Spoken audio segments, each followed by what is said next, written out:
I've never seen a specific aspect of a video game get so much hate than with the constant beef of the Need for Speed community and the S Plus tier playlist. I honestly don't know if it's the cars in S Plus, the tracks in S Plus, or a wicked combo of both. But all I do know for sure is that people hate it with a passion. And if I'm going to be honest with myself, I'm kind of right alongside with them. S Plus by far has the least amount of variety with the most insane level of skill gap, especially with the type of tracks they add to that tier for no apparent reason. In fact, S Plus is so hated that when trying to boot up in PvP for an S Plus session, it took around 5 minutes to have the lobby fail halfway, and it stayed that way until the game actually started. Between the two tiers of B, with the cars being the slowest they can be, and S Plus with the cars being the fastest they can be, I still think S Plus just has the hate out for it way more. In my personal experience, I cannot stand S Plus because the amount of stuff that happens in that game mode is just too much for me. It's not so much the Regera or the Evija having complete control, it's more the fact that the traffic spawns are still terrible, and the fact the track designs are notoriously bad. If a track is designed for top speed cars going 230 plus miles per hour,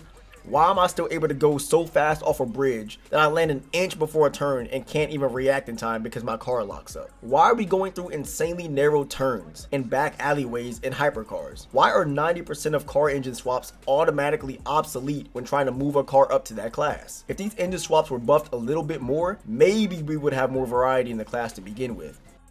The main thing I see people complain about is the car selection, or rather the fact you can only use 2 cars. And at this point, it's pretty much one. 9 times out of 10, when you click on either an S Plus race or in PvP, you're going to see the Regera and now the Evija. People have a problem with that, and I can see why. I've said this before, but it's not so much an issue with the car selections itself because the community is excited to have new cars added. That is perfectly fine. The problem is that it is the only car you can use to even be remotely close to someone who chooses to use that car. There are over 100 cars in the game, and 2 of them are a must-use in an entire tier of racing. There is no other tier in the entire game that is like that at all. To put that in perspective, in S, you have the R8, the S5, the F40, the 4GT, the Golf, the Porsche 959, the Dark Horse, the DeLorean, and a few others that can compete relatively well. Yes, some are obviously better than others because of tiny stats or handling models, but don't lose the focus of the point, which is that they can be used and you won't be dragged by 1,000 meters. On the other hand, try to use the 4GT against the Regera or the Evija and see what happens. Let me know how far you get washed by. Now before we get into the next portion of cars in S Plus, let me just deviate from the topic real quick and tell you all that just because you can beat an Evija driver on a playlist doesn't mean the car doesn't outclass your car in every single way possible. That just means the driver of the car is not good with the car. There are a lot of people whose claim to fame is that they beat someone and that person in question crashed 30 times and DNF'd the race. Isn't it kind of weird that you beat the Regera in a random S Plus tier Honda S2000? Right, gotta think about that sometimes. And what about the Bugatti that is literally made for top speed and still gets washed?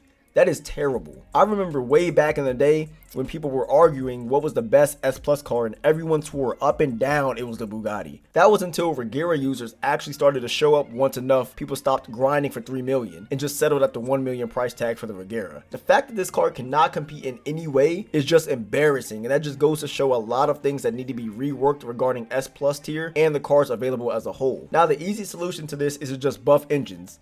But it's not just the cars that make S Plus unbearable. The second problem with S Plus is the tracks. Now don't get me wrong, some of the tracks are great, especially the open ones on the highway, but some of the tracks are just seem so badly designed. It's almost like the devs designed the tracks for a lower tier and realized they don't have enough tracks for S Plus on release, so they made them into S Plus tracks without actually being made for S Plus, if that makes sense. Some of these tracks have random curbs in the middle of the road where your car is going 200 plus miles per hour and it just makes the car start jumping uncontrollably. Nothing ruins the vibes more than when you and another racer are side by side and your car or theirs just start to automatically bounce. When this happens, you can't control any aspect of the car, so if there is traffic in front of you while that's happening, the race is pretty much over. And then you have some tracks that are built literally on railway lines for some terrible reason. I don't know who thought that was a good idea, but you have got to be kidding me. No pun intended. the track is complete garbage. A few tracks like Apex Predator and Smoke Show for S Plus shouldn't even be in that tier, if I'm going to be honest. And in my opinion, it's between S Plus and B that have the worst combination of tracks. S Plus tracks should all be straightaways with slight curves and turns, but nothing extreme. I mean, the whole point of S Plus is to drive the fastest way possible, right? You are literally building cars to achieve 200 plus miles per hour and have thousands of horsepower, yet you want us to turn 24/7? And that is what I mean when I say that some of the tracks available to us in S Plus shouldn't even be allowed to be there. I proposed this idea in another video of mine, but if Unbound were to add full-length tracks to the game, I think S Plus would make a little bit more sense.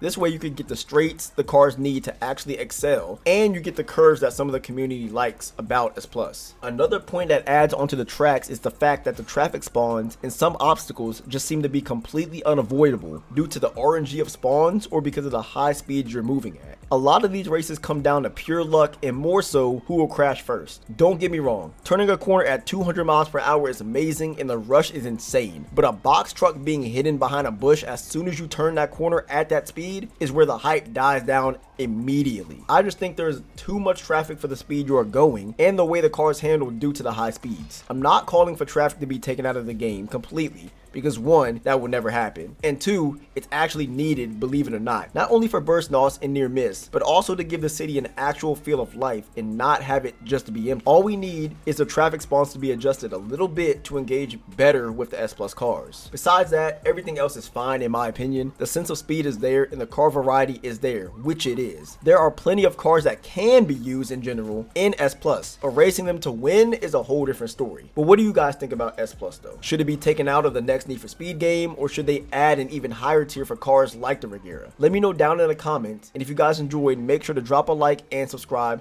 and I will see y'all in the next video.